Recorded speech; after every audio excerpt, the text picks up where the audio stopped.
Hi friends, ఇట్లా నరసింహము ఎలా గోడ పడుకొని వస్తాడో చూద్దాం. ఇప్పుడు వీళ్ళందరూ దుమ్మాగు అనమాట, అందరినీ హింసించే ఉంటారు అనమాట.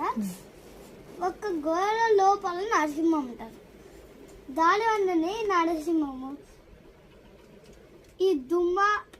ఈ పెద్ద దుమ్మాగుడు అని చూస్తే ఇది గోడ పలగొట్టిన వల్ల నరసింహం వచ్చేస్తాడు. వచ్చిన వెళ్ళనే నరసింహం అందరినీ చంపేస్తుంటే ఒక్కసారిగా పైలోకం నుంచి రాక్షసు పడి విష్ణు దగ్గరికి ఉన్నాడు. అంటే దీని పడి కడపాన్ దగ్గరికి వచ్చి రాక్షసు తొడల మీద పెట్టుకొని భూమి మీద లేవు, ఆకాశం మీద లేవు, నా తొడ మీద ఉందని చెప్పి అన్ని వాళ్ళ గోడతో అన్ని జమకాలన్నీ పీకేసాడు అనమాట.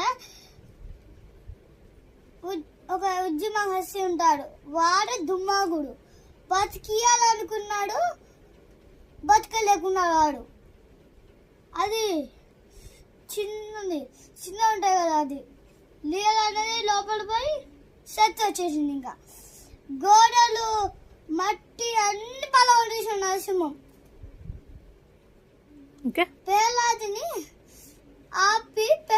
నరసింహం ఆపితే నరసింహం వెన్ను కూర్చొని రక్తం అన్ని వేడాయి పోతే దేవులందరూ వచ్చి ఆర్తి ఇచ్చినాడు.